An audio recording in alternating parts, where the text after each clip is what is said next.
But let's start with the fact that the demons are dancing in Westerville.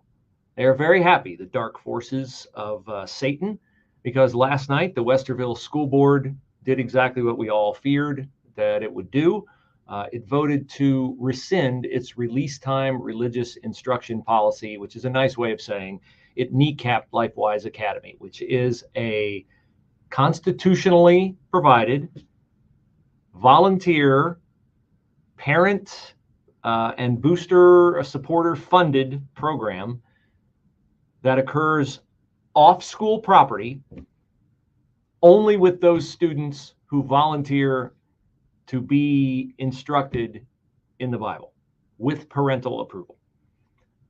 The vote was 4-0. There are 5 members on the Westerville board. The newest member of the Westerville Board of Education, her name is, I think it's Anissa Liban.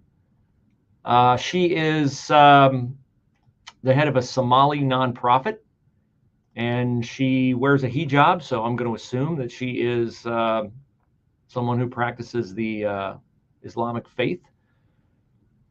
She abstained, which I find very interesting, because had she not abstained, it would make more problematic for the Westerville Board of Education and its cowardly superintendent, Angela Hamburg, to explain why, if Lifewise Academy cannot continue in the Westerville schools off-site during recess and lunch. See, this is one of the big lies that the Westerville Progressive Alliance and those it is captured on the Westerville Board of Education, which is to say everyone. This is one of the big lies that the Westerville Progressive Alliance says, or it's a half-truth, which of course makes it a lie, that the release time religious instruction takes place during the school day. Now, what do you envision when you hear that kids are being instructed in the Bible during the school day?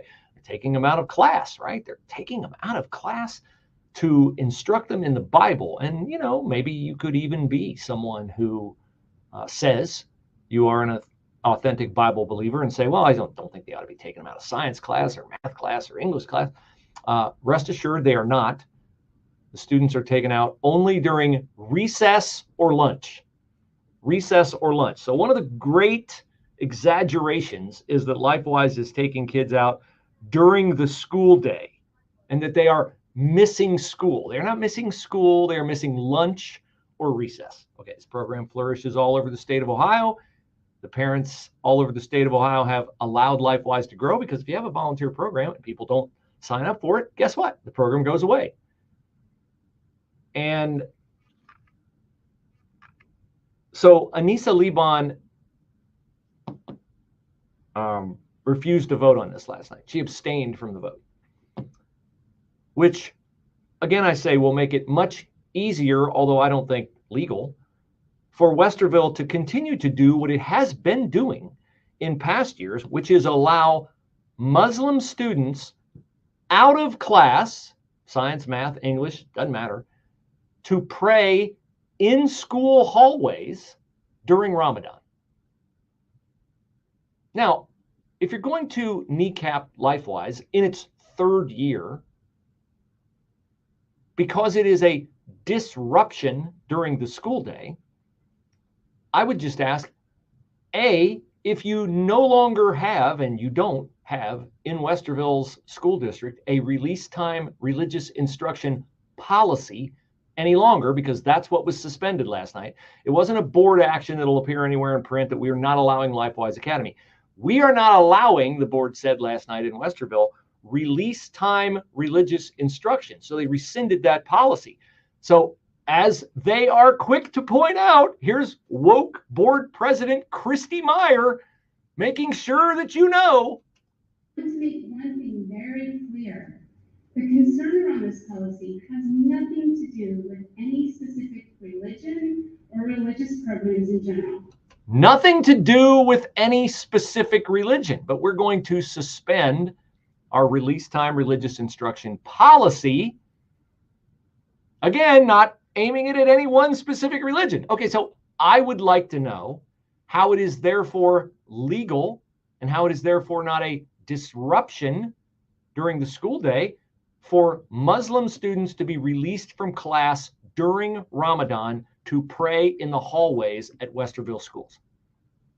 If you don't have a policy allowing for that, and you did have since 2009, release time religious instruction policy, which you last night suspended, how is it therefore going forward legal for Muslim students to leave class and pray in the hallway? I'm sure the Westerville board, and I'm sure Anissa Liban will lead the effort to stop Muslim students from being released from class to pray in the hallway during Ramadan. I certainly hope somewhere out there are attorneys who look at this situation and go, you know what? This looks like a looming lawsuit to me against the Westerville School District, in that they are picking and choosing their favorite religion, because I guarantee you 1,000% that there is no way the board members, Jennifer Altman, Tracy Davidson, Christina Meyer, or Louise Valentine, or Anissa Liban want to be accused of anything that brushes close to being Islamophobic. No chance will they court that fight. But they know that they have the cover, the support of a bunch of people who are invested in darkness, who do not want kids who go to Lifewise to come back to school and tell their friends, hey, I have so much fun. Why don't you come? Because then those kids go home and they ask people like those in the Westerville Progressive Alliance and those who have led this effort and have proliferated these lies, people like Jacqueline Fraley, who is the head of the organization that is and has targeted Lifewise and has cudgeled the board into doing this. Here's Jacqueline Fraley. She's lying as well. At the core of this isn't about religion against religion. This isn't against Christianity. It's just removing a policy that sows division and lack of inclusion amongst our children.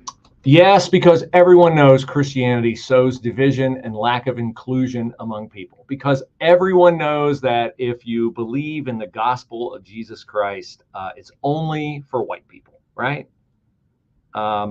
I don't think that's exactly an accurate quotation of the Great Commission. I think Jesus said, go into all the world. All the world. He didn't restrict it by race. He didn't restrict it by ethnicity. He didn't restrict it by income. In fact, there is, of course, nothing more diverse, nothing more inclusive, nothing more equitable than the Christian faith, which makes salvation available to all, not because of what man has done or man has achieved, but because of what Jesus Christ has done. Now, listen, we can talk about the particulars of this